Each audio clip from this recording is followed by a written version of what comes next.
langsung pada poin. Penuntut umum ya, silakan Pak. Izin yang mulia, JPU dan Bapak sekalian. Bismillahirrahmanirrahim. Assalamualaikum warahmatullahi wabarakatuh. Selamat siang dan salam sejahtera bagi kita semua. Yang mulia Majelis Hakim, yang terhormat para penuntut umum, yang terhormat tim penasihat hukum dan para hadirin yang sama saya hormati. Anna wa syukran lillah wa la haula wa la quwata illa billah. Rabbi sholli shodri wa yassir li amri wahludatan min lisani yafqahu qawli jalali yasirin min ahli. Sebuah kesyukuran karena pada hari ini Jumat tanggal 5 Juli 2024 saya diberi kesempatan dan kesehatan oleh Allah Subhanahu wa taala untuk menghadiri sidang pembacaan nota pembelaan di hadapan yang mulia Majelis Hakim, jaksa penuntut umum dan para penasihat hukum yang bertempat di Pengadilan Negeri Jakarta Pusat. Setelah persidangan yang cukup lama dan melelahkan, akhirnya sampailah kesempatan bagi saya untuk membacakan pembelaan pribadi dalam perkara ini. Saya membaca pledoi ini dalam ruang sesap pengadilan, di mana sirkulasi informasi dalam kesaksian selama ini bagi langit mendung yang kadang mengandung guntur dan petir bagi saya. Namun sebagai warga negara yang taat hukum, saya meyakini bahwa dalam sidang inilah cahaya keadilan yang terang benderang akan didapatkan melalui keputusan Majelis Hakim yang terhormat.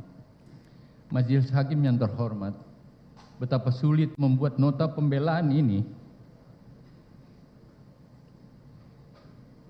di tengah fisik dan psikis serta usia saya yang memasuki 70 tahun saat ini, di mana kondisi tersebut sudah melemahkan tingkat kemampuan fokus dan memori saya dalam menyusun kata-kata.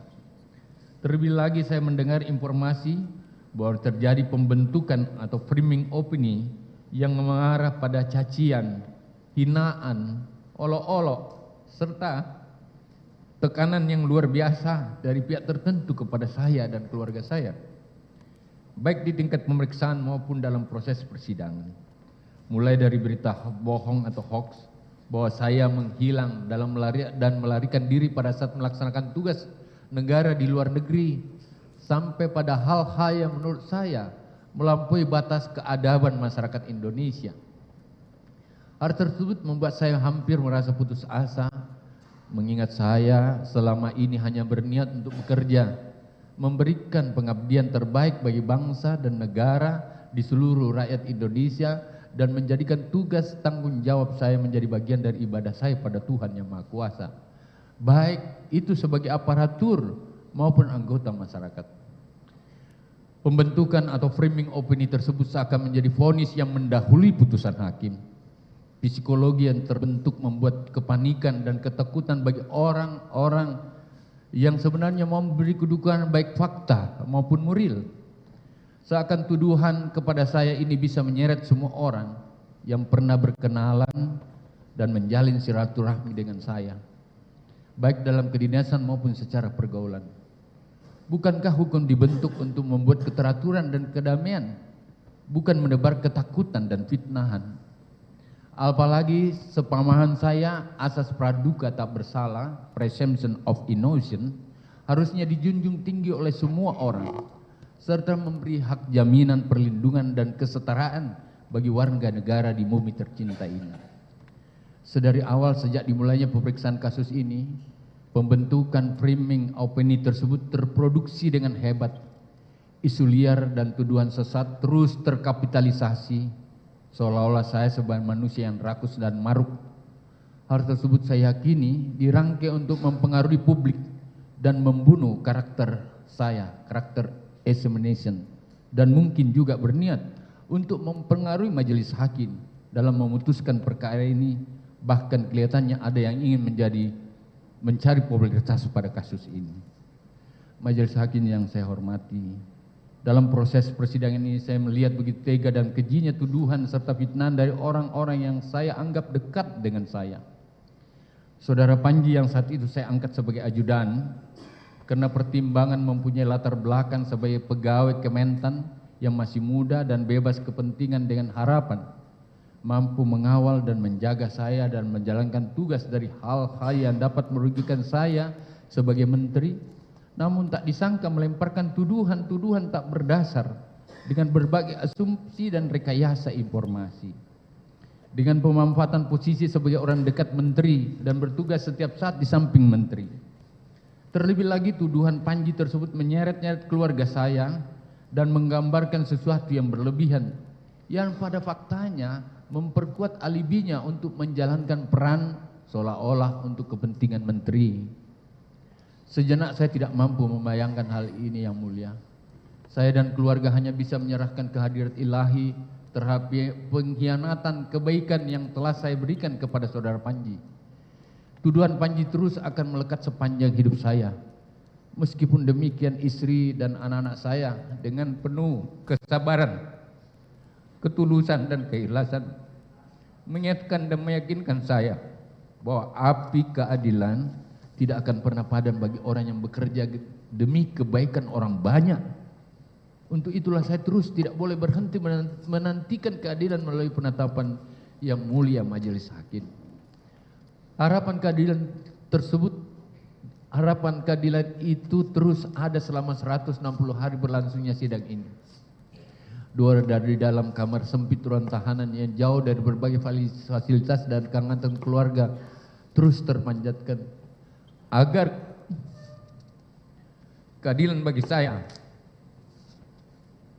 yang telah mengabdi dan meniti karir semenjak dari lurah, kepala bagian, camat, saya sekwilda, saya bupati, saya kepala biro, saya wakil gubernur, saya gubernur, dan menteri dapat terijabah oleh Allah.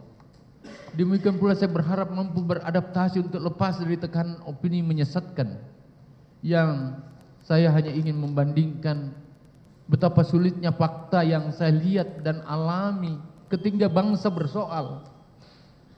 Saya menjadi orang yang dipercaya oleh Presiden dan negara dalam menata relawan tsunami Aceh. Hari ketiga tsunami, saya sudah berada di sana atas perintah negara menangani masalah tsunami Aceh. Dan pada saat konflik-konflik perdamaian yang terjadi bagi kepentingan bangsa, saya koki perdamaian kerusuhan Ambon, perang etnis, perang agama. Saya kokinya pertemuan Poso, dan saya senior advisor yang diutus oleh negara menyelesaikan masalah Papua yang terakhir. Yang Mulia Majelis Hakim, di dalam tuntutannya jaksa penuntut umum telah menyatakan bahwa saya dianggap bersalah melakukan tindak pidana korupsi secara bersama-sama dan berlanjut sebagaimana dakwaan alternatif pertama, dan kemudian memohon agar saya dijatuhi pidana penjara selama 12 tahun dan pidana denda sebesar 500 juta, subsidiar pidana kurungan selama 6 bulan, dan membayar uang pengganti sebesar 44.269.777.204 dan 30.000 US dollar yang apabila tidak dibayar diganti dengan pidana penjara selama 4 tahun. Saya berserah diri kepada Allah Subhanahu wa taala atas tuduhan tersebut. Akan tetapi saya merasa dizalimi karena dianggap melakukan perbuatan yang memang tidak pernah saya lakukan. Oleh karena itu dalam pledoi pribadi saya mengelompokkan pada 3 pembahasan pokok, Yang Mulia. Yang pertama, saya tidak melakukan perbuatan yang didakwa termasuk yang dituntut terhadap saya. Sehingga saya memohon dan berharap atas izin dan kuasa Allah Subhanahu wa taala melalui pemikiran jernih Yang Mulia Majelis Hakim sebagai wakil Tuhan di bumi, kebenaran atas ketidakbersalahan saya akan dapat diungkapkan. Yang kedua, rekam jejak kehidupan pribadi dan riwayat pengabdian saya kepada negara yang menunjukkan bahwa watak dan karakter kepribadian maupun kepemimpinan saya selama puluhan tahun mengabdi kepada negara senantiasa dilandasi niat tulus dan etikat baik untuk memberikan sumbangsi bagi bangsa, serta tidak pernah memiliki niat apalagi perilaku koruptif. Dan saya jadikan semua tugas saya, fungsi saya, tanggung jawab saya adalah bagian ibadah saya pada Allah. Yang ketiga, permohonan saya kiranya Yang Mulia Majelis Hakim diberi kekuatan oleh Allah Subhanahu wa taala agar dapat menegakkan keadilan terhadap saya dengan menjatuhkan putusan bebas, atau jika tetap menganggap saya bersalah mohon menjatuhkan putusan yang seadil-adilnya. Dari 3 poin besar di atas, perkenankan saya menguraikan sebagai berikut. Yang pertama, saya tidak melakukan perbuatan yang didakwakan dan dituntut. Yang Mulia Majelis Hakim, Bapak dan hadirin sekalian, sebelumnya saya menyampaikan terima kasih dan penghargaan yang setinggi-tingginya kepada Yang Mulia Majelis Hakim yang telah memimpin persidangan ini dalam rangka mencari kebenaran material, kebenaran yang hakiki, yang sesungguhnya dan senyatanya.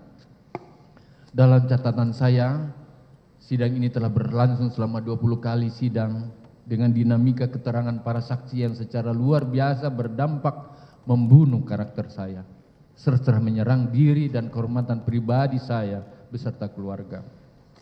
Selaku Menteri Pertanian, saya selalu menekankan agar setiap aparatur pemerintah yang berada dalam lingkungan kementerian yang saya pimpin haruslah memiliki etos kerja, dedikasi dan loyalitas terhadap tanggung jawabnya selaku aparatur negara.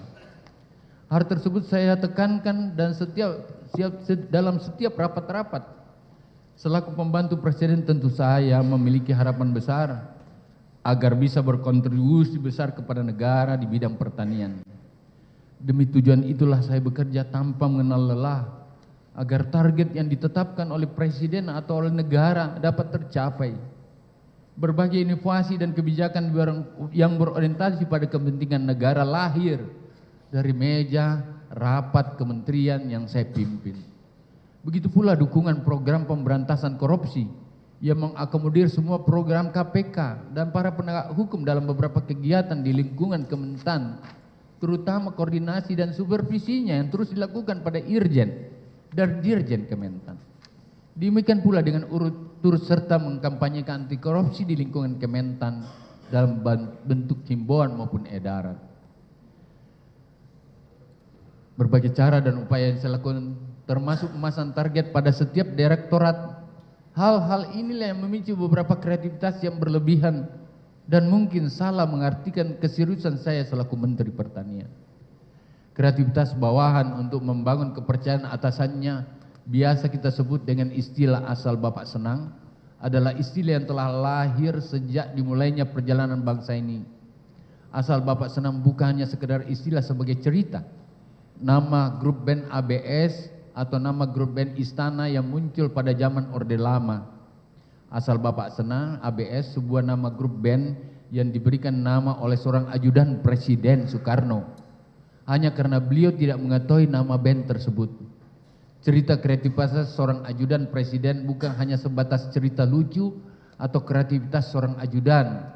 Namun dalam konteks hari ini terdapat fenomena yang sama, bahkan lebih ekstrim, di mana seorang anak buah pada kementerian yang saya pimpin terlalu berlebihan dalam membangun hubungan serta kepercayaan seorang atasan melampaui batas norma dan profesionalitas sebagai seorang aparatur negara. Fenomena itu terjadi pada peristiwa yang didakwakan kepada saya dengan tuduhan melakukan pemerasan terhadap bawahan saya. Bagi saya ini adalah dakwaan dan tuntutan yang sangat kejam dan mungkin tendensius, karena perbuatan pemerasan tersebut tidak pernah saya lakukan. Banyak cara yang dilakukan insan Kementan untuk melakukan pendekatan, salah satunya melalui dapur, di mana mengatakan aman, di mana dengan melayani keluarga saya seolah-olah memang bagian dari hak dan fasilitas dari seorang menteri beserta keluarganya, dengan harapan jabatannya aman, bahkan baik, bahkan naik. Namun hal ini berbeda diungkapkan pada saat terjadi permasalahan ini. Seolah-olah ini adalah inisiatif dan permintaan saya. Cuma terkonstruksi, menuding ke atas, ini semua perintah menteri. Bagaimana mungkin istri, anak, cucu saya bisa kenal, tahu, apalagi melakukan hal tersebut kalau tidak dimulai dengan pendekatan dan cari muka dan berharap pamrih, antara lain naik jabatan, punya akses ke menteri dan lain-lain dengan modus menawar-nawarkan pembelian tiket, pembelian barang, penalangan pembelanjaan dengan berbagai perbaikan dan berbagi perbaikan. Dan semua ini seakan menjadi fasilitas untuk keluarga menteri dengan ucapan khas, nanti kami yang selesaikan, nanti kami yang selesaikan. Dari rangkaian proses persidangan, akhirnya saya mengetahui bahwa saya dinyatakan sebagai tersangka pada tahap penyidikan dan diajukan di persidangan ini sebagai terdakwa didasarkan pada keterangan saksi-saksi, keterangan yang menyebut-nyebut nama saya, memberatkan saya tersebut selain tidak sesuai dengan kenyataan, juga tidak memenuhi kualifikasi sebagai keterangan saksi yang dapat menjadi alat bukti sah, sehingga seharusnya tidak dapat digunakan sebagai dasar untuk menyatakan saya bersalah melakukan tindak pidana yang saya uraikan sebagai berikut.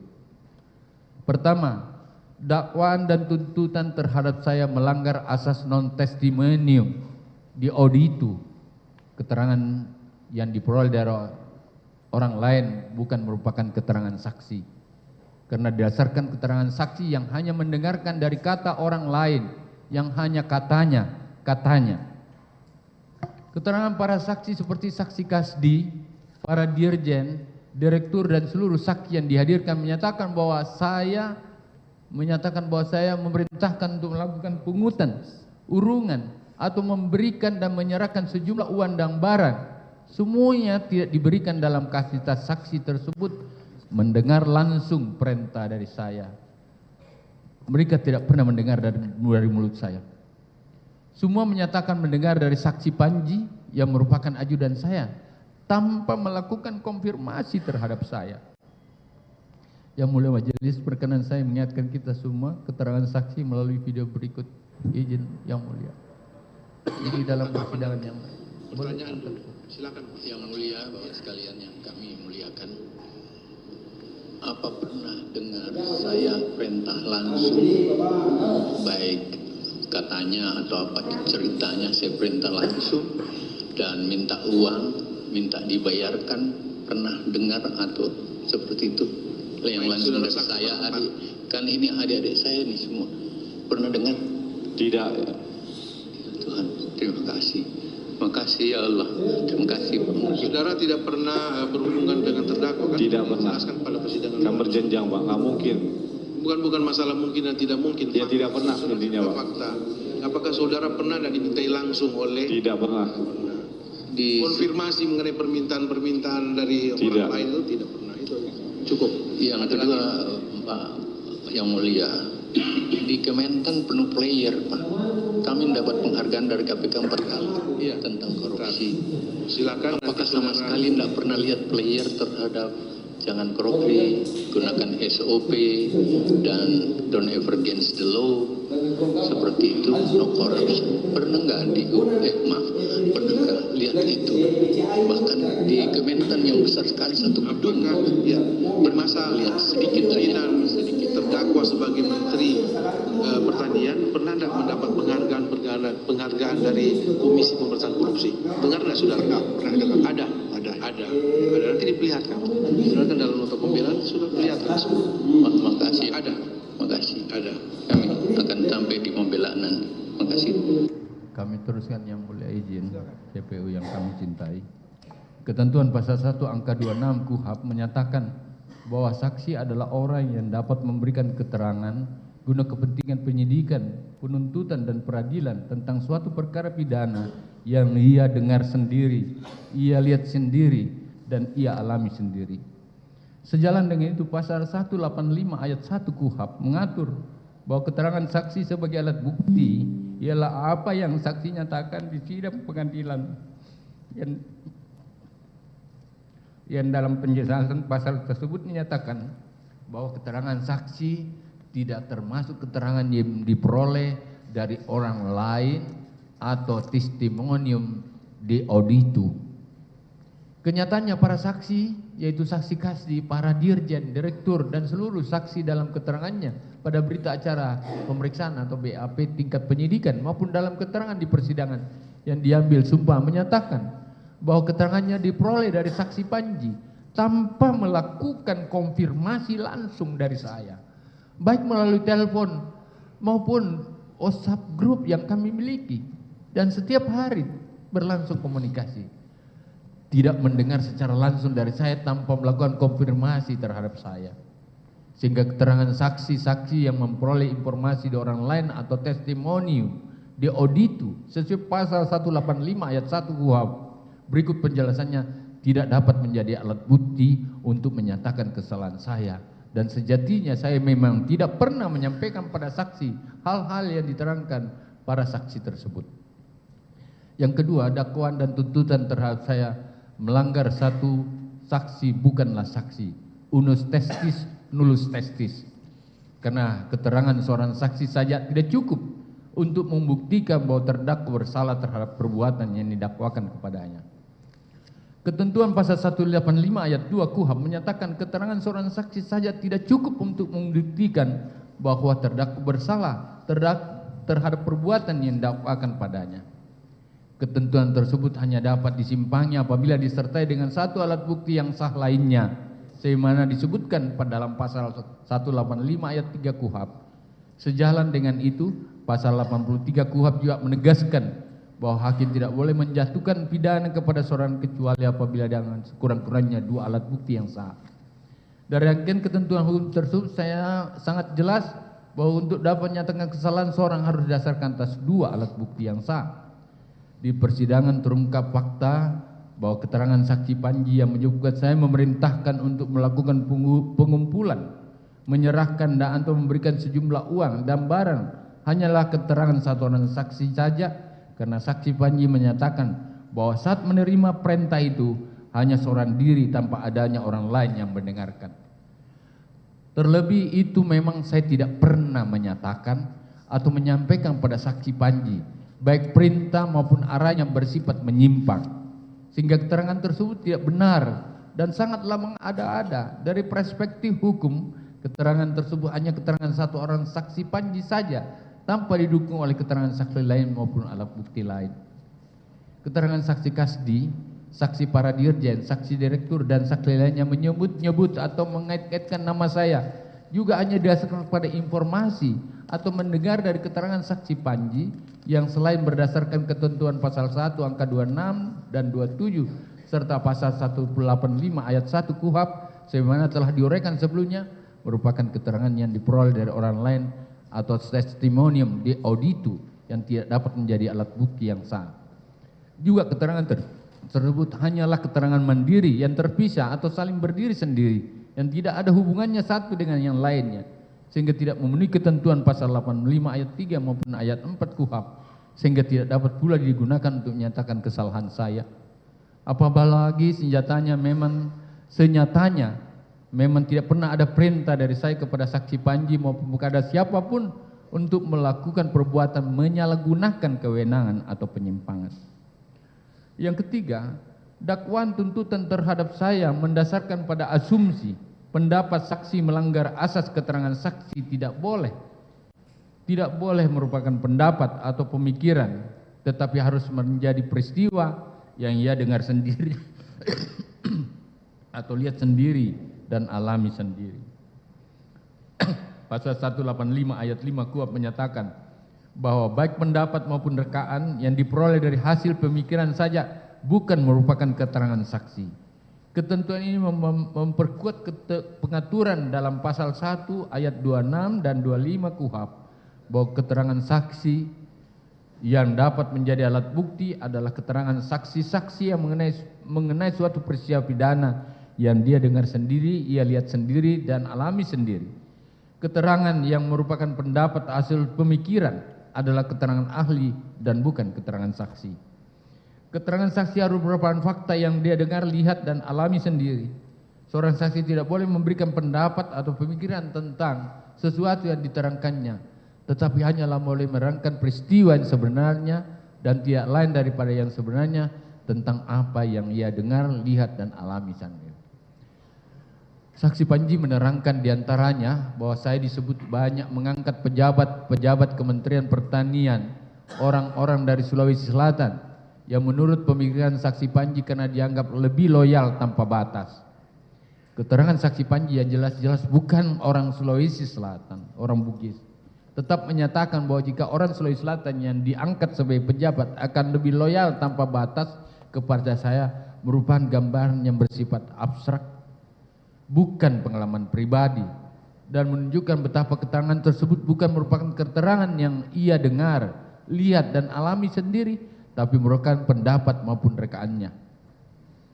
Keterangan saksi Panji yang merupakan pendapat bukan fakta tersebut sangat tendensius dan seolah-olah dikonstruksikan atau dipancing-pancing oleh pihak tertentu untuk menonjolkan sisi buruk saya tanpa dasar argumentasi yang jelas. Pasal 1 angka 27 KUHP secara tegas menyatakan bahwa keterangan saksi yang ia dengar sendiri dan ia alami sendiri harus menyebutkan alasan dari pengetahuannya itu. Keterangan saksi Panji yang demikian merupakan keterangan saksi Panji yang lainnya yang seharusnya tidak dapat digunakan sebagai dasar untuk menyatakan kesalahan saya. Yang keempat, dakwaan dan tuntutan melanggar pasal 185 ayat 6 KUHP perihal dapat tidaknya keterangan saksi dipercaya karena didasarkan pada keterangan saksi yang tidak masuk akal dan tidak dapat dipercaya. Pasal 185 ayat 6 poin D KUHP menyatakan bahwa cara hidup dan kesusilaan saksi serta segala sesuatu yang pada umumnya dapat mempengaruhi dapat tidaknya keterangan itu dipercaya. Yang mulia majelis hakim, perkenan saya memperlihatkan video keterangan saksi Dirjen di persidangan ini. Izin yang mulia.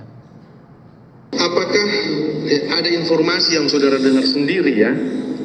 Atau dari teman-teman eselon 1 yang lain bahwa itu sudah ditentukan memang untuk anggaran itu yang sharing itu sudah ditetapkan 20% dari anggaran yang ada. Saudara, tidak pernah kami mendengar itu yang mulia. ya? Tidak pernah kami mendengar. 20%, kata-kata 20% untuk anggaran kami. 20%. Ya, kami tidak pernah mendengar itu. Sharing 20%. Siap, tidak pernah. Tidak pernah saudara Tidak pernah. disampaikan oleh kepada saudara mungkin tidak. Dirjen yang lain mengungkapkan ke saudara atau badan yang lain. Izin yang mulia, kalau bunyi 20% anggaran, kami tidak pernah menerima informasi itu. Tidak pernah. Kecuali program.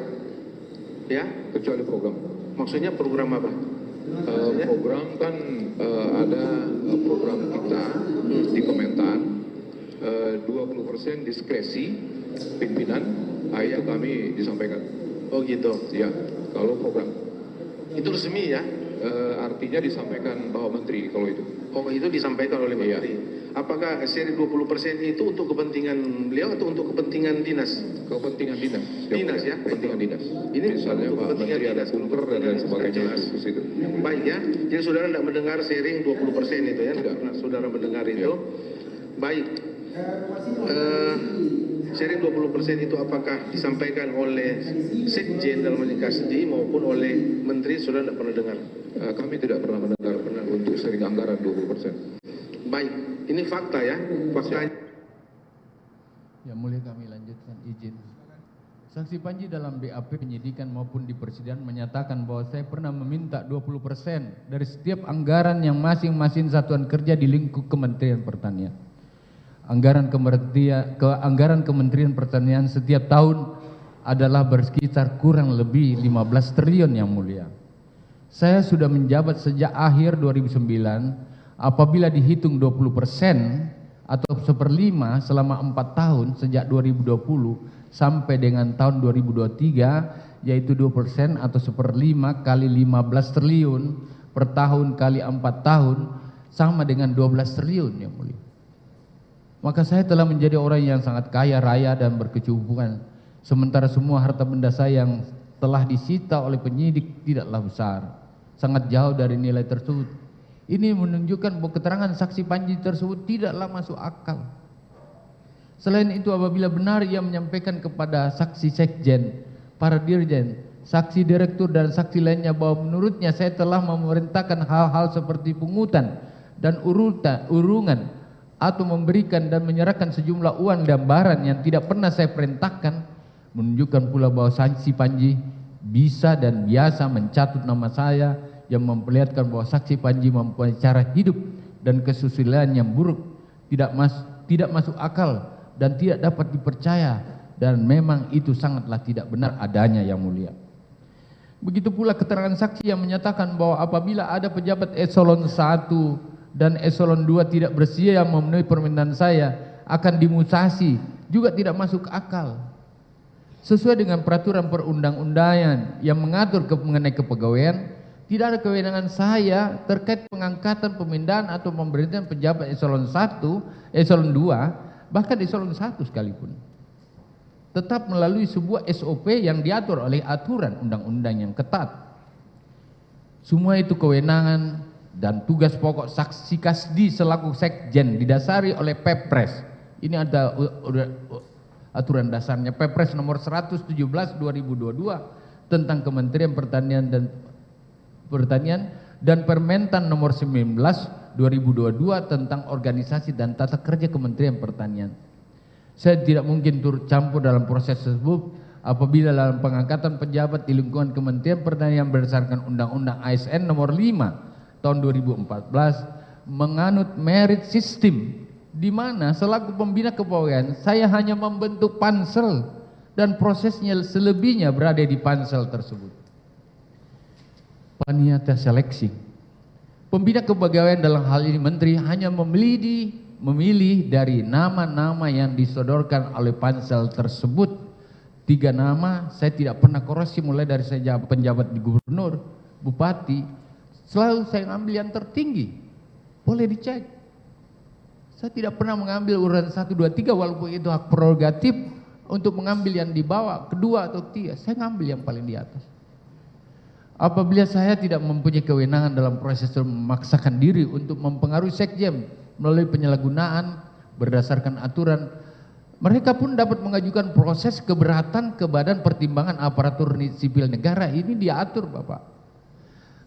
Mereka bisa mengatur ke Badan Pertimbangan Kepegawaian. Mereka bisa komplain ke Komisi ASN. Bahkan bisa mengajukan gugatan ke Pengadilan Tata Usaha Negara. Di era sekarang tidak seperti dulu, Bapak.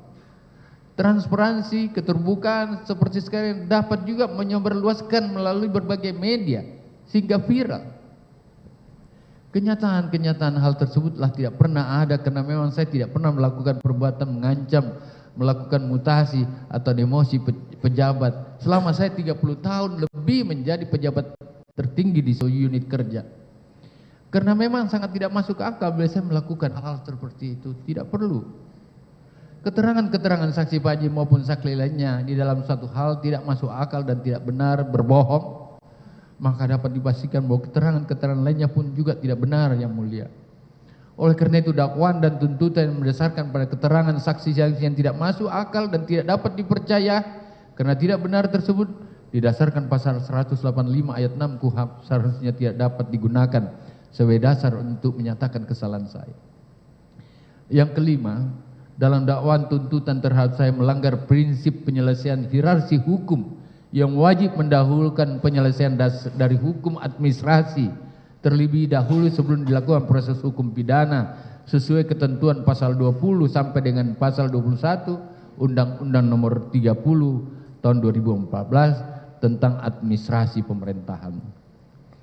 Undang-Undang nomor 30 2014 tentang administrasi pemerintahan, di mana ini menjadi pegangan seluruh pejabat pemerintahan sebagai hukum material dan hukum payung atau umbrella law bagi penyelenggaraan administrasi pemerintahan yang pada bagian menimbang menyatakan bahwa penyelesaian permasalahan dalam penyelenggaraan pemerintahan menjadi solusi dalam memberi perlindungan hukum bukan hanya bagi masyarakat tapi juga bagi pejabat pemerintah. Pasal 21 Undang-Undang nomor 30 2014 tersebut juga menyatakan bahwa untuk menilai ada atau tidaknya unsur penyalahgunaan wewenang yang dilakukan oleh pejabat pemerintahan juga harus didasarkan pada putusan Pengadilan Tata Usaha Negara. Apabila rangkaian proses hukum administrasi tersebut belum atau tidak dijalankan, maka pada pejabat pemerintahan tidak dapat dilakukan proses hukum pidana. Terkait dakwaan dan tuntutan bahwa saya telah melakukan kunjungan kerja dinas ke Saudi Arabia, di segala kegiatan tersebut melakukan ibadah umrah beserta keluarga atau pembelian barang dengan ditalangi terlebih dahulu yang kesemuanya menurut saksi sumber dananya berasal dari anggaran negara, maka setiap saat pun saya selalu siap untuk menggantinya. Akan tetapi sampai dengan saya ditetapkan sebagai tersangka, bahkan dimasukkan dalam penjara. Tidak pernah terdapat pemberitahuan tagihan kepada saya di sela kesibukan saya, serta tidak pernah pula terdapat laporan hasil pemeriksaan dari aparat pengawas internal atau pemerintah. Tidak ada APIP yang menyatakan adanya kerugian negara maupun adanya penyelenggaraan kerugian negara sesuai dengan PP 19/2018.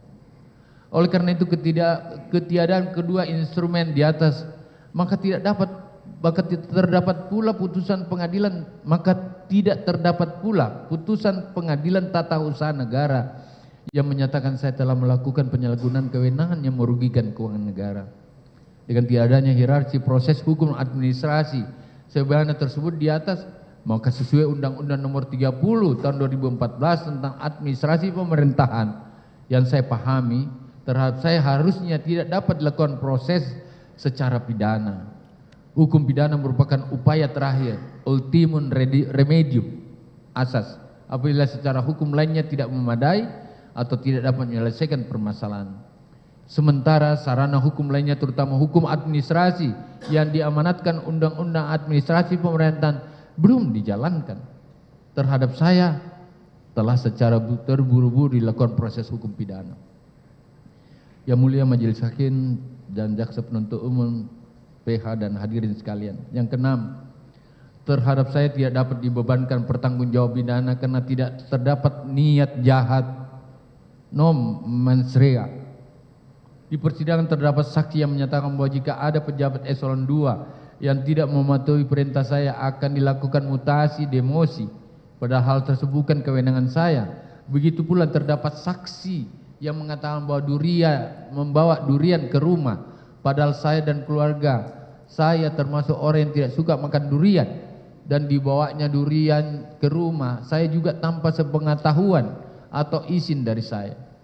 Selain itu terdapat pula dakwaan adanya biaya untuk pembelian atau sewa mobil, renovasi rumah dan lain sebagainya. Kesemua hal tersebut dilakukan atau terjadi tanpa seizin saya, karena memang ini adalah operasional yang sangat teknis, tetapi berasal dari inisiatif dan dikerjakan oleh pejabat Kementerian Pertanian dari Biro Umum yang secara hierarkis tanggung jawab dan tanggung gugatnya yang tertinggi hanya kepada kepala atau kepada sekretaris jenderal.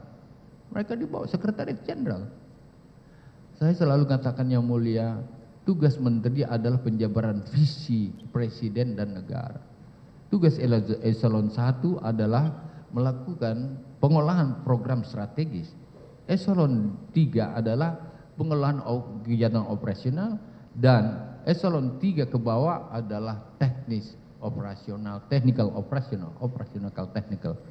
Oleh karena itu tidak mungkin seorang menteri turun sampai ke bawah seperti itu. Saya menjabat sebagai Menteri Pertanian dan lingkup dan luas tanggung jawab yang demikian besar, mulai dari Sabang sampai Merauke, dari Aceh sampai Papua, sehingga tidak mungkin saya mengetahui apalagi mencermati hal-hal sekecil seperti itu, di mana Indonesia dalam keadaan yang tidak biasa-biasa, ancaman darurat krisis pangan dunia. Sependek pengetahuan saya terkait hukum pidana, seseorang dapat dibebani pertanggungjawaban pidana apabila memenuhi dua unsur utama, yaitu antara lain niat atau itikat jahat, mens rea, dan adanya perbuatan yang dapat dipidana, actus reus. Apabila perbuatan hukum sebagaimana dimaksud dalam dakwaan dan tuntutan dipandang sebagai actus reus, akan tetapi perbuatan tersebut terjadi bukan bagian dari ide, inisiatif maupun pertujuan saya, maka tidak ada mens rea pada diri saya, dan tidaklah sepantasnya saya dibebankan pertanggungjawaban secara pidana. Saya merasa sangat terkejut dengan tuntutan jaksa menggunakan terminologi kata tamak dalam pertimbangannya untuk memberatkan saya. Saya tidak mengerti dan paham dengan kata itu karena tidak pernah mendengar dalam dakwaan, dan juga hal tersebut tidak pernah ada dalam fakta persidangan selama ini. Saya hanya melihat sebagai asumsi dan pendapat yang terbangun dengan motif penuh kebencian terhadap saya, padahal faktanya saya tidak pernah meminta uang dan fasilitas kepada bawahan saya, apalagi secara aktif menagih-nagih, menelpon-nelpon dan lain-lain, baik secara tatap muka maupun langsung, baik melalui telepon maupun melalui WhatsApp, sama sekali tidak pernah terjadi. Saat keluar sidang ada pengunjung bertanya jika memang tamak karena tuduhan karena saya dicegat di sini. Apa istilahnya bagi orang yang memeras saya? Apa lembaga yang memeras kamu, kekuasaan politik yang memeras kamu? Saya tidak bisa menjawab, Yang Mulia. Wallahu alam, dan mudah-mudahan tidak ada hal seperti ini. Saya cuma bisa mengatakan seperti itu. Peningkatan pencapaian diraih bukan semata-mata tugas menteri saja, tetapi juga ditentukan oleh sebuah leadership, seorang yang ditunjuk mengemban tugas dan amanah tersebut. Bagaimana mengorganisir, mengimplementasikan, dan mengevaluasinya. Sekali lagi, menteri sebagai jabatan politik tidak hanya diukur dari tugas pokok yang diatur dalam sebuah kalimat aturan, tetapi dibutuhkan juga sosok yang punya attitude dan etos yang bisa mendorong pencapaian diinginkan. Namun sayangnya pada fakta persidangan juga terungkap bahwa Safi melakukan hal-hal yang menyimpang tanpa seizin sepengetahuan saya. Saya sangat mendukung program pemberantasan korupsi. Saya mengakomodir semua program-program KPK di Kementan dan para penegak hukum dalam berbagai kegiatan di lingkungan Kementan, terutama kami mendapatkan supervisi dan koordinasi yang tidak pernah berhenti, khususnya pada Irjen dan semua Dirjen di Kementan, termasuk mengkampanyekan semangat anti korupsi bagi Kementan maupun jabatan sebelumnya. B. Jejak kehidupan pribadi dan riwayat pengabdian saya yang syarat prestasi, integritas, dan tidak berperilaku koruptif, Yang Mulia. Maaf, tidak riak, saya harus kemukakan ini. Saya adalah ASN dan birokrat karir yang telah mengabdi kepada negara selama lebih dari 44 tahun. Itu setengah lebih dari usia saya. Sebagian besar menjalani dalam posisi pengambilan kebijakan pimpinan wilayah, mulai dari unit wilayah terkecil ke wilayah yang lebih luas. Saya sebagai lurah, saya camat, saya bupati, saya wakil gubernur, saya gubernur sehingga dipercaya sebagai menteri. Dengan segala kerendahan hati saya sampaikan bahwa selama mengabdikan diri kepada bangsa dan negara sebagai pimpinan wilayah dan unit wilayah terendah, lurah sampai menteri, saya menorehkan banyak prestasi. Izinkan Yang Mulia. Yang pertama, saya menjadi lurah, saya menerima penghargaan juara lomba desa seprovinsi Sulawesi Selatan. Pada saat menjadi pelaksana yang juga saat itu menjadi pelaksana tugas kepala desa Bontolangka Kabupaten Goa, menjadi juara lomba desa tingkat Sulawesi Selatan. Saya selalu dengan prestasi yang mulia. Yang kedua, menjadi camat toladan se-Sulawesi Selatan yang pada tahun 1984 mendapatkan kesempatan menghadiri perayaan Hari Kemerdekaan 17 Agustus di Istana Negara pada saat itu bersama camat-camat toladan di seluruh Indonesia. Saat itu saya merupakan camat termuda yang ada di Indonesia.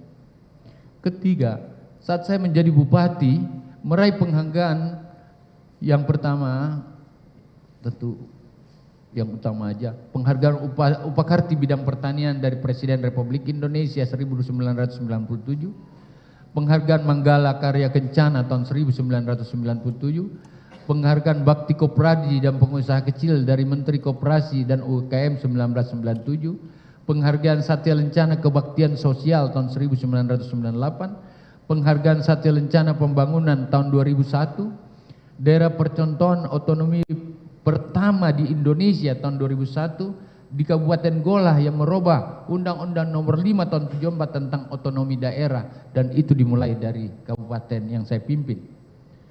Yang lain adalah di Goa lah terfasilitasi perdamaian konflik Ambon dan konflik Poso yang dikenal dengan sebutan Deklarasi Malino I dan Malino II. Saya yang di lapangan, Yang Mulia. Saat menjadi wakil gubernur Sulawesi Selatan, saya meraih penghargaan produksi beras di atas 5%, mendukung P2BN 2008, penghargaan agroinovasi tahun 2009, penghargaan Satya Lencana Wirakarya 2003, penghargaan Satya Lencana Pembangunan Pertanian 2007, penghargaan sebagai relawan kesehatan atas individu yang sangat berkomitmen melakukan upaya kemanusiaan dan respon darurat bencana gempa di tsunami Aceh oleh Menteri Kesehatan 2004. Pada saat menjadi relawan Aceh, saya membangun 2 rumah sakit darurat, mengadopsi 20 anak yatim dan mahasiswa yang terancam putus sekolah dan di tingkat akhir semester koasnya akan putus. Oleh karena itu saya bawa ke Makassar, bertempat di kediaman rumah saya sebagai wakil gubernur. Di antara mereka sekarang ini rata-rata sudah menjadi dokter dan menjabat di beberapa instansi dalam dan luar negeri. Yang kelima, saya menjadi gubernur Sulawesi Selatan meraih penghargaan berjumlah 226 penghargaan, antara lain Bintang Mahaputra Utama Pertanian oleh Presiden 2001 yang diserahkan oleh Presiden SBY. Bintang ini tertinggi di Indonesia. Ada Bintang Mahaputra Nararia, ada Bintang Mahaputra, tapi yang utama hanya saya yang meraihnya sebagai gubernur kepala daerah. Tanda kehormatan Samkarya Nugraha Prasamya Purna Karya Nugraha oleh Presiden Republik 2014. Hanya 3 gubernur meraih. Aswar Anas di Sumatera Barat, Suparjo Rustam di Jawa Tengah, dan saya Syahrul Yassin Limpo di Sulawesi Selatan. Yang ketiga, penghargaan sebagai provinsi terbaik dan pelayanan publik dari Ombudsman Republik Indonesia 2015. Penghargaan satelit rencana pembangunan pertanian atas peningkatan produksi beras dari Presiden Republik Indonesia tahun 2008 dan 2009. Saya mendapatkan gubernur terbaik pada penghargaan kepemimpinan daerah atau Leadership Award oleh Menteri Dalam Negeri 2018. Saya mendapat penghargaan Astabrata Widya Utama Pamong oleh Institut Pemerintah Dalam Negeri 2018. Saya mendapatkan predikat wajar tanpa pengecualian 7 tahun berturut-turut di bidang pemeriksaan keuangan dari tahun 2011 ke 2017. Adapun pergaulan lain yang tidak sempat saya sebutkan terlampir dalam pledoi ini, yang mulia. Yang 6, saat menjadi Menteri Pertanian saya meraih 71 penghargaan. Di antaranya penghargaan dari Menteri Koordinator Bidang Perekonomian tentang pencapaian penyaluran kredit usaha rakyat pertanian tahun 2020. Penghargaan sebagai tokoh inspiratif pertanian Indonesia tahun 2023, penghargaan sistem pertanian pangan tangguh swasembada beras tahun 2019-2021 yang ditujukan pada Presiden Republik Indonesia oleh International Rice Research Institute IRI tahun 2022, penghargaan pengolahan barang dan jasa tahun 2020 dengan kategori paling transparan oleh Kebijakan Pengadaan Barang dan Jasa Pemerintah atau LKP 2020, penghargaan KPPU Award tingkat pusat oleh Komisi Pengawas Persaingan Usaha tahun 2022, penghargaan Merdeka Award kategori program inovatif Kementerian pada saat COVID-19 tahun 2021, pengendalian penularan penyakit mulut dan kuku PMK dari World Organization for Animal Health, Organisasi Kesehatan Hewan Dunia di bawah PBB. Yang ketiga, yang lain penghargaan atas upaya dalam penggerakan sektor pertanian menjadi swasembada beras oleh Forum Komunikasi Perguruan Tinggi Pertanian Indonesia. Penghargaan Kementerian Terbaik Pengelola Informasi dan Komunikasi Publik oleh Kementerian Komunikasi dan Infocom tahun 2019. Saya dipercaya menjadi Ketua Asosiasi Pemerintah Provinsi Indonesia, seluruh Indonesia, yang menaungi seluruh gubernur seluruh Indonesia selama 2 periode.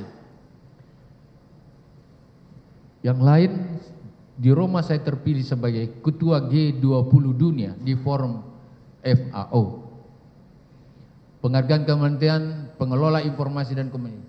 Yang ketujuh, saya dipercaya menjadi Ketua Asosiasi Pemerintah Provinsi yang menaungi seluruh gubernur.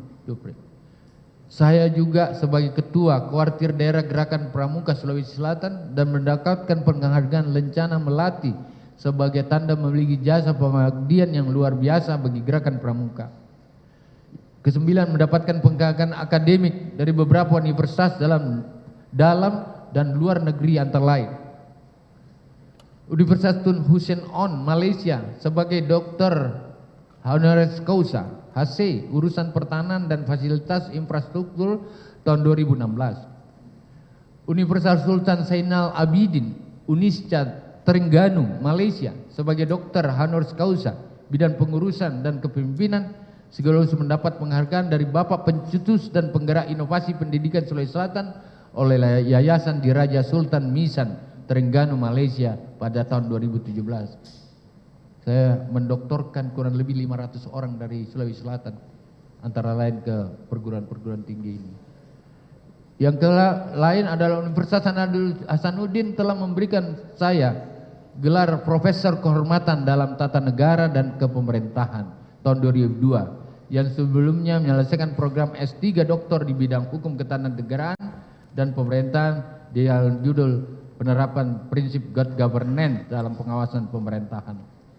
Di Universitas Muhammadiyah Makassar saya sebagai dosen Prodi Ilmu Sosial dan Politik Fakultas Ilmu Sosial dan Politik 2018. Yang ke-10 yang mulia, bahkan saya mendapatkan penghargaan dari Komisi Pemberantasan Korupsi KPK berupa penghargaan anti gratifikasi terbaik tahun 2018,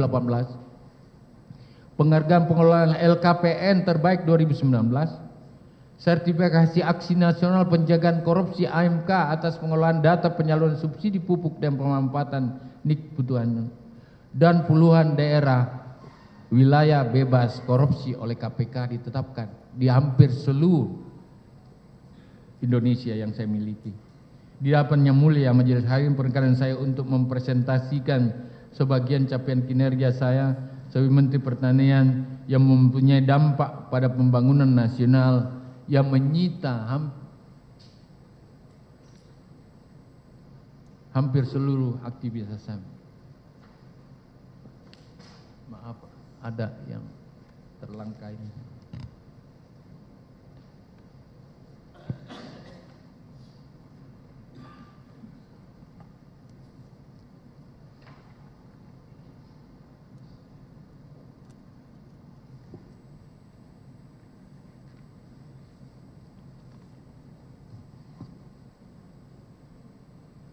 Di hadapan Yang Mulia Majelis Hakim, perkenan saya untuk mempresentasikan sebagian capaian kinerja saya sebagai Menteri Pertanian yang mempunyai dampak pada pembangunan nasional yang menyita hampir sebagian besar aktivitas saya selama bertugas sebagai bagian dari Kabinet Indonesia Maju di bawah pimpinan Presiden Republik Indonesia Bapak Haji Joko Widodo dan Wakil Presiden Ki Haji Ma'ruf Amin. Pada rapat kerja nasional pembangunan pertanian tahun 2021, Bapak Presiden Joko Widodo membenarkan bahwa sektor pertanian telah menjadi sentra di masa pandemik.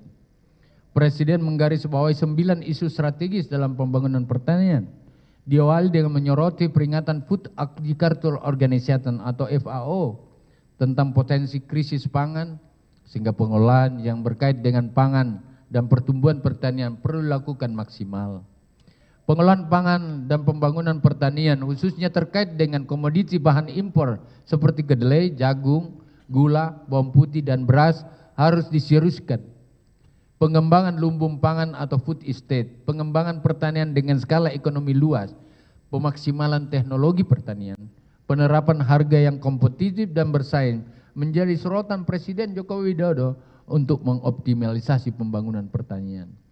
Presiden Republik Indonesia Bapak Haji Joko Widodo juga dalam pidatonya pada pembukaan sensus pertanian pada 2023 mengingatkan kemungkinan krisis pangan besar yang akan diakibatkan cuaca ekstrim dan perang di Eropa yang terus bergejolak.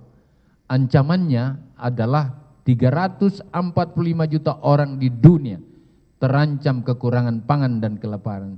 Yang Mulia izinkan saya menunjukkan video pidato Presiden. Pidato Presiden adalah keputusan. Pandemi COVID-19, sektor pertanian menempati posisi yang semakin sentral. Kita tahu FAO memperingatkan potensi terjadinya krisis pangan. Hati-hati mengenai ini.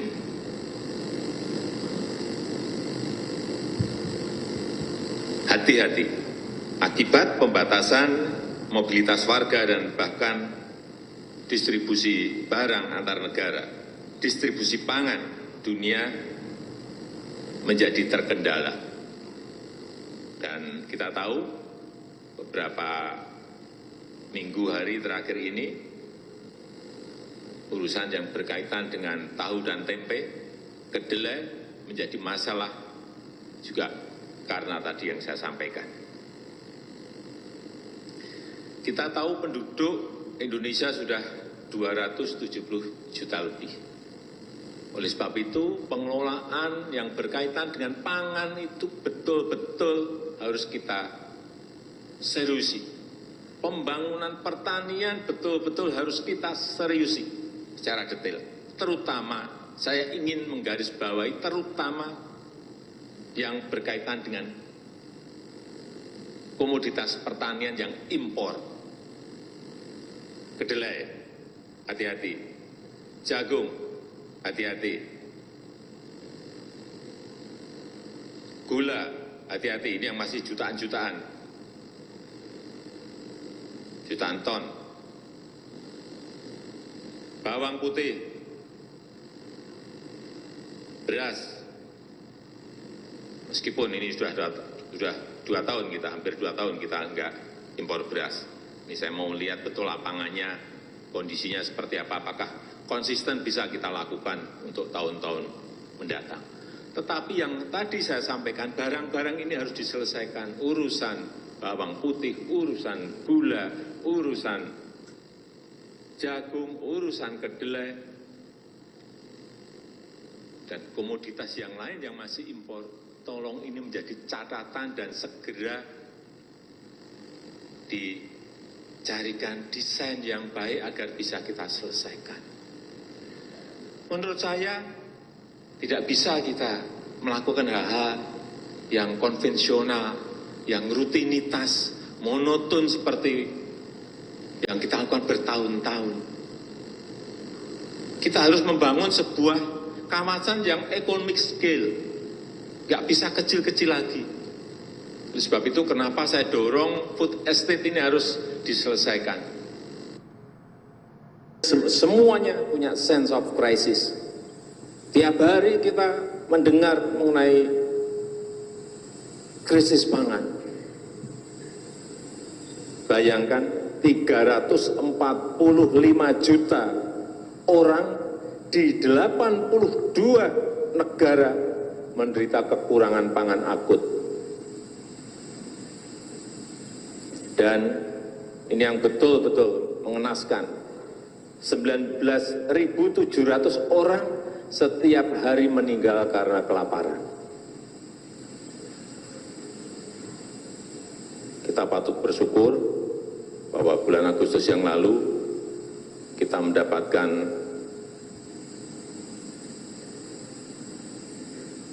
sertifikat pengakuan bahwa Indonesia sudah swasembada beras sejak 2019. Izin melanjutkan. Yang mulia yang kami hormati, Jaksa Penuntut Umum dan PH serta hadirin sekalian yang kami hormati. Adapun capaian tersebut kami akan uraikan sebagai berikut walaupun singkat-singkat Pak Yang Mulia.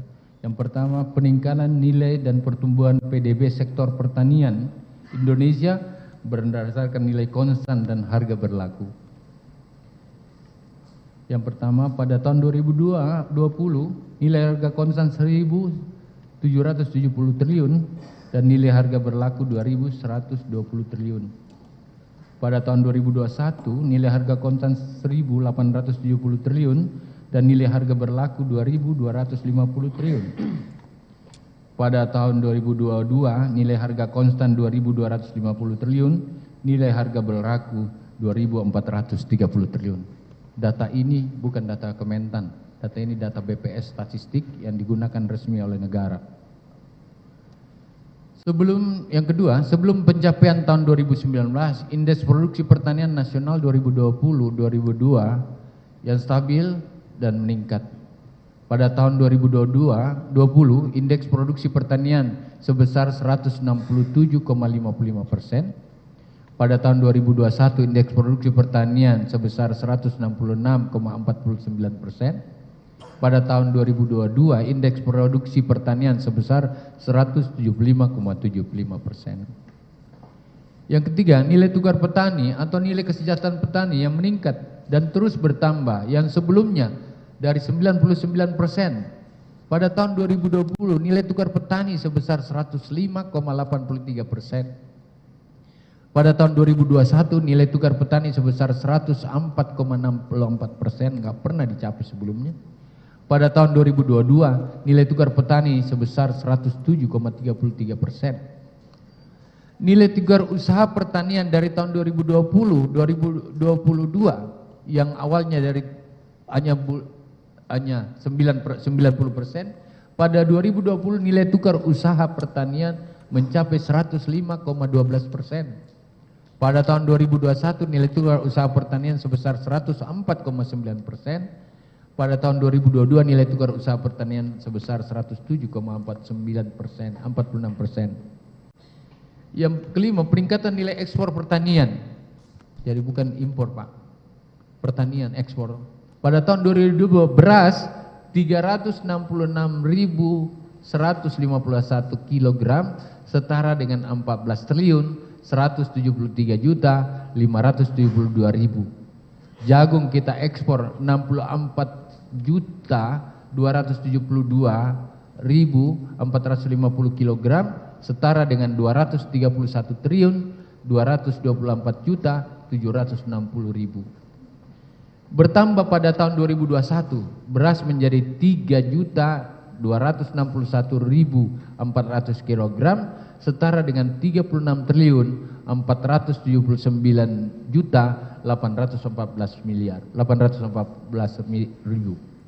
Jagung 3.476.208 kg setara dengan 153 triliun 293 juta 210.000 rupiah. Serta pada tahun 2022 beras 2.962.875 kg setara dengan 29 triliun 036.640.000 rupiah. Jagung 161.434.540 kg setara dengan 743 triliun 704.125.000. Bertambahnya penyerapan lapangan kerja dalam sektor pertanian. Penyerapan lapangan kerja dalam sektor pertanian 2019 jumlahnya mencapai 31,87 juta orang. Meningkat pada tahun 2020 mencapai 35,25 juta orang.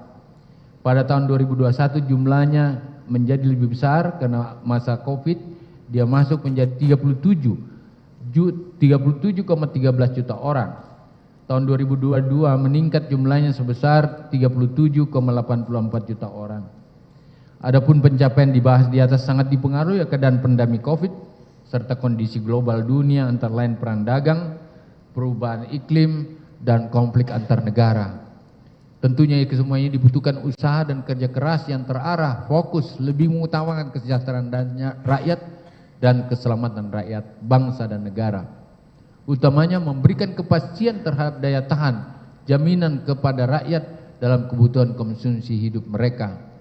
Seperti dalam asas yang menyebutkan bahwa keselamatan rakyat adalah hukum tertinggi. Solus populi suprema lex. Hal tersebut juga diapresiasi oleh Wakil Presiden pada acara penghargaan Adikarya Pembangunan Pertanian 2023 dengan menyatakan bahwa sektor pertanian Republik Indonesia mengalami pertumbuhan positif akibat sektor ini mampu menjadi bantalan ekonomi di tengah kompleksitas pandemi COVID-19, dampak perubahan iklim dan ketegangan geopolitik yang ada. Sehingga sangatlah tidak berkesempatan bagi saya mengkonfirmasi yang mulia hal-hal teknis kerumah tanggaan dan operasional teknis di tengah kesibukan saya untuk mencapai target-target krusial demi kepentingan bangsa dan negara. 10 orang kelaparan akan menjadi suatu isu besar bagi bangsa ini, akan menohok masalah ekonomi kita, masalah pemerintahan, masalah sosial akan terpicu, masalah politik akan terpicu, dan masalah keamanan akan terpicu. Indonesia tidak lagi baik-baik.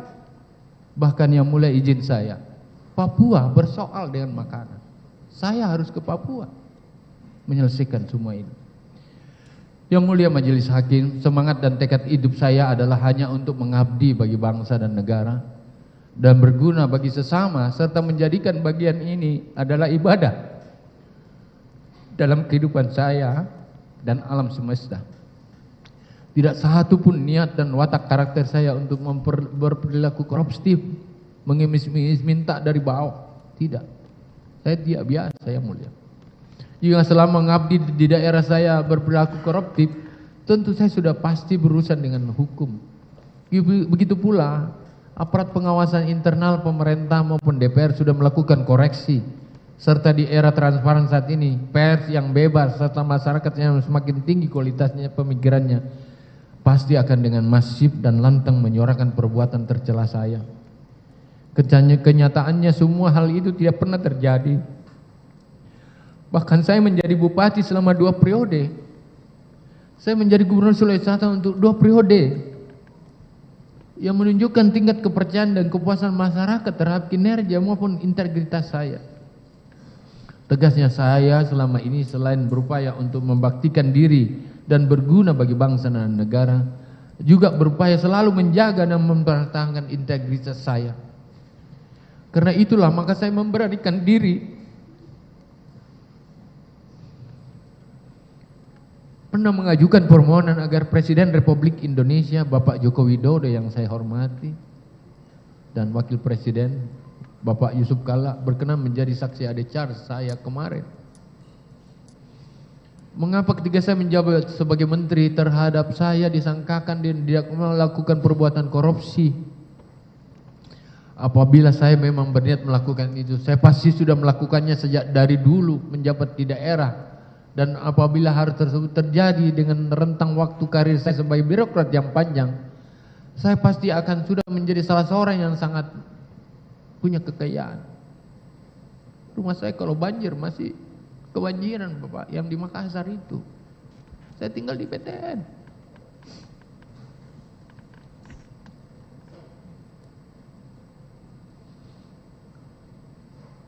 Saya tidak biasa disogok-sogok orang. Tidak biasa.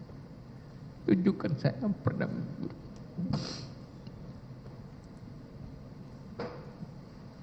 Adapun penerimaan yang saya dapatkan selama ini hanyalah dari honor dan uang perjalanan dinas yang selalu saya tanyakan kepada saudara Kasdi dan Panji, dan keduanya selalu menjawab biaya tersebut semua sudah sesuai aturan, dan kata-kata khas yang selalu saya ingat, ini sudah dipertanggungjawabkan Bapak, ini sudah menjadi hak menteri Bapak, lillahi ta'ala Rasulullah, tidak jadi sembahyang saya kalau dia tidak sebut itu. Setiap saya hati-hati uang ini. Terkadang saya berpikir dan berasumsi bahwa apakah karena alasan politik saya dijadikan target proses hukum? Apakah karena partai di mana saya beraktivitas politik sebelumnya terkadang berbeda pilihan dengan keinginan pemegang kekuasaan tertentu? Tetapi ternyata tidak.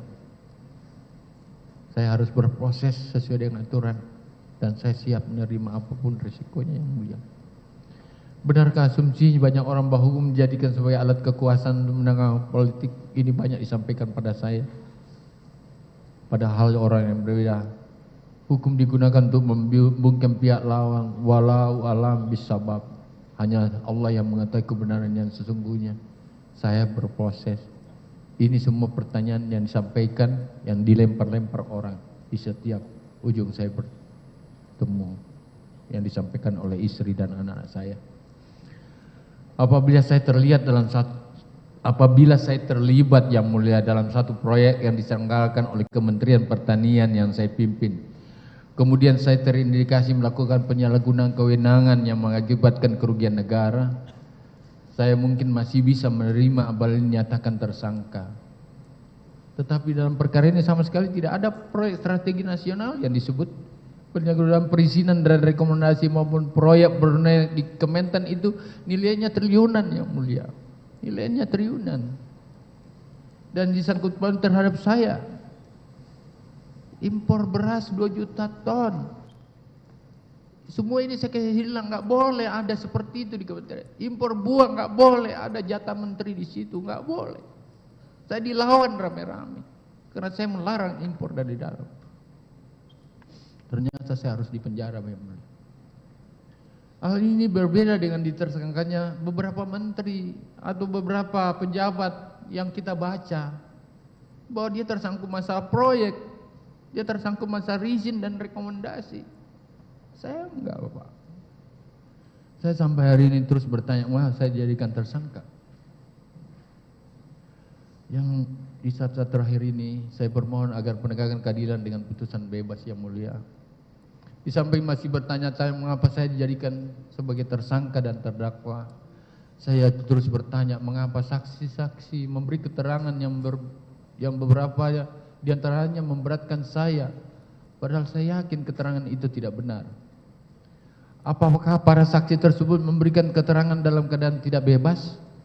Apakah mereka mendapatkan tekanan atau ancaman sehingga memberikan keterangan secara tidak jujur? Wallahu a'lam bishawab. Hanya Allah yang mengetahui kebenaran yang sesungguhnya. Menurut pada ajaran ilmu hukum bahwa lebih baik membebaskan 100 orang bersalah daripada menghukum dan membuat sengsara satu orang yang tidak bersalah. It's better 100 guilty person should escape than one innocent person should suffer. Maka oleh karena tidak terdapat bukti sah menurut peraturan perundang-undangan maupun fakta yang dapat dijadikan sebagai dasar untuk menyatakan kesalahan saya, maka patut dan adil apabila saya bermohon untuk diputus bebas. Terlebih lagi kondisi kesehatan saya pada usia yang sudah berumur saat ini yang mulia, para JPU yang saya adik-adik saya yang saya cintai, mau menjadikan pertimbanganmu yang mulia. Saya pernah mendapat pengobatan dan operasi lebektomi paru yang mulia, di mana paru-paru sebelah kanan saya sepertiga telah diangkat karena terindikasi awal adanya kanker. Operasi tersebut berlangsung di Rumah Sakit Glen Eagle, Singapura.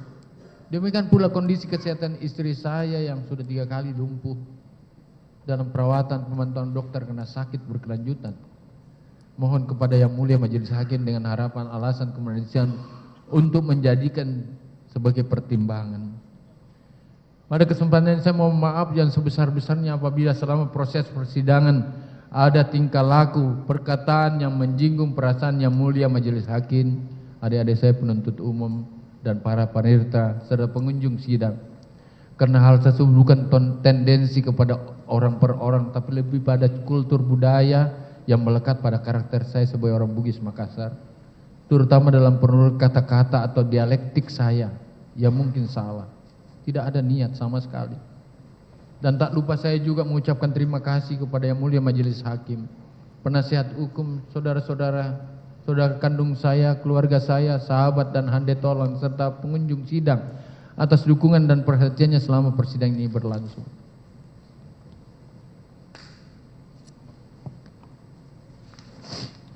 Saya juga minta maaf kepada Majelis Hakim dan seluruh masyarakat Indonesia, khususnya suku Bugis, Makassar, Toraja, dan Mandar, serta juga kepada pemerintah Republik Indonesia dan keluarga, sahabat, kolega, yang apabila selama ini perilaku saya sebagai Menteri Pertanian dianggap tidak berkesesuaian dengan pandangan dan situasi yang ada.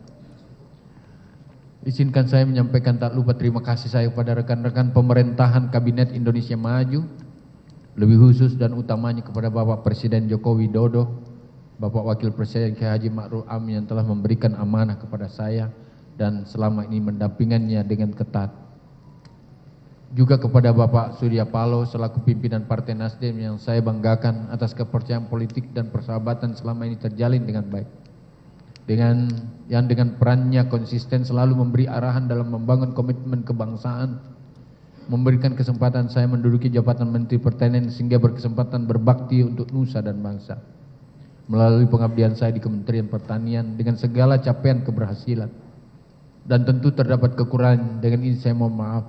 Saya berharap Bang Surya Paloh tetap dirahmati oleh Allah SWT dan tetap tegar mencurahkan perhatian untuk kemajuan bangsa dan kejayaan partai.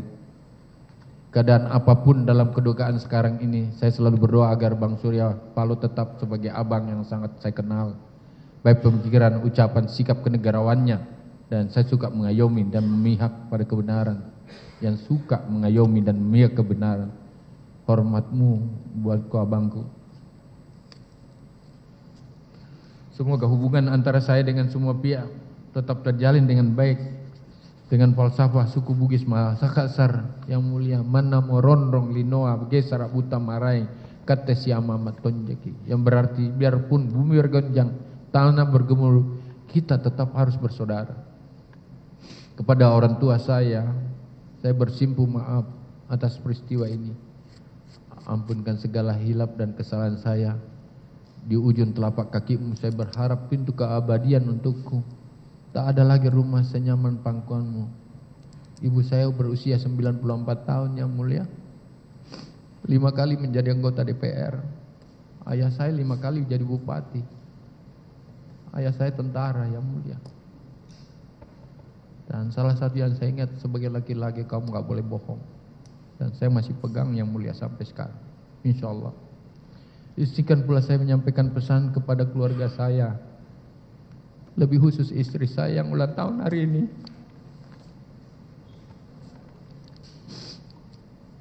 Carilah tangan yang menggenggam kita saat kita jatuh. Carilah mata yang selalu melihat kebaikan kita saat kita tidak sempurna. Hati yang senantiasa menerima kelemahan dan keburukan kita ketika berada di titik terendah dalam kehidupan.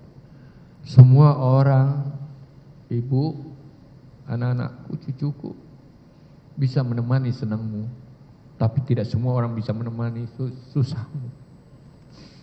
Berbagai ujian dan cobaan yang saya hadapi sejatinya hanyalah menambah rasa syukur saya kehadirat Allah Subhanahu wa taala, Tuhan tempat saya meminta pertolongan. Tuhan yang hanya kepadanya lah saya menyembah. Sepenuhnya saya meyakini apapun yang saya alami dan hadapi tak lain merupakan garis takdir yang telah ditetapkannya. Hanya keikhlasan dan rasa syukur yang patut saya perlihatkan kepadanya.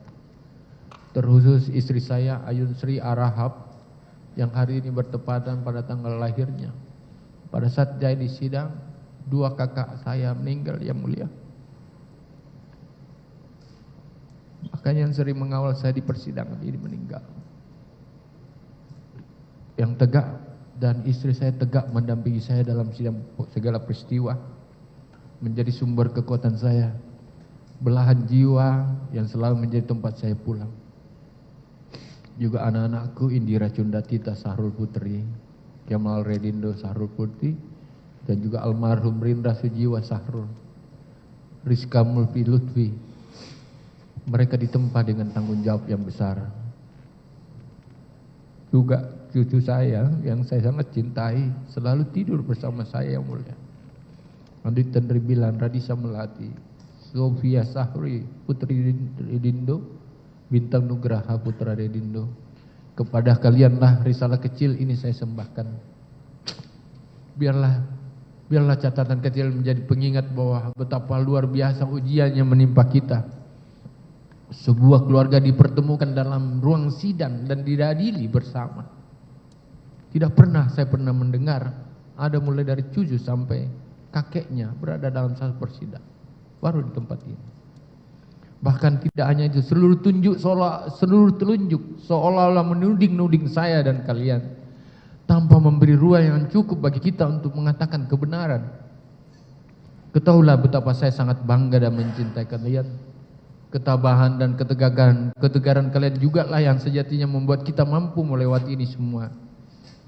Catatan kecil ini akan menjadi pengingat, pengobat, pembelaan atas seluruh framing jahat dan tidak adil atas permasalahan yang saya dan kalian hadapi.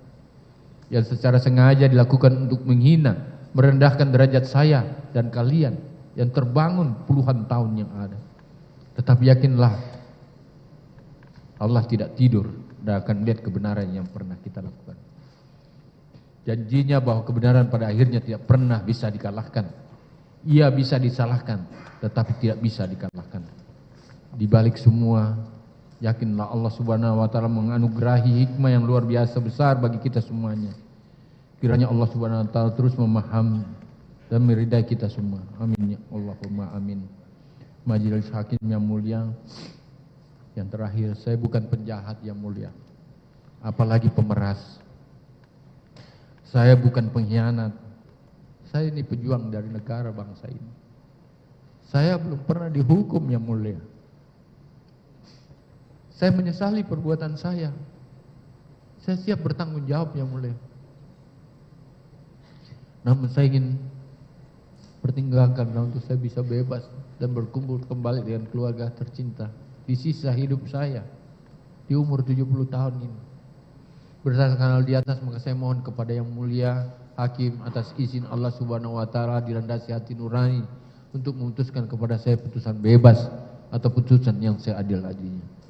Wabillahi taufiq wal hidayah. Terima kasih Yang Mulia JPU PH dan seluruh hadirin. Semoga ridha Allah bersama kita.